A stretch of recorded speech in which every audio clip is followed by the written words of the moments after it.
sẽ hi cả ngay bên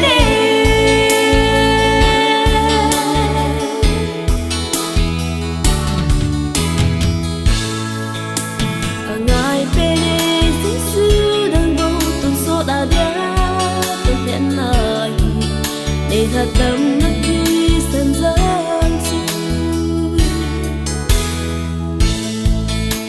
hạt lâu cây mà nơi hát xa tay khi khéo ngày nấu tất cả cả nắng bồ cả ngái sang về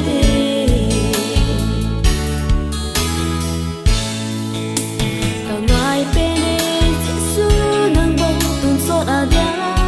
và hiện nay để thật đắng nhất khi dần dần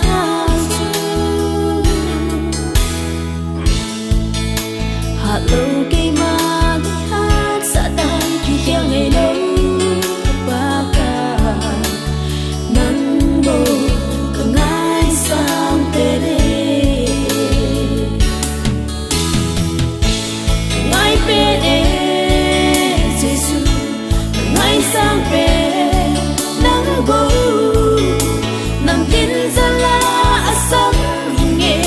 na phát na sâu sẽ hi ngài bên Giêsu ngài sang về nắng bồ nằm tin ra là sống nghe na phát na sâu sẽ hi ngài bên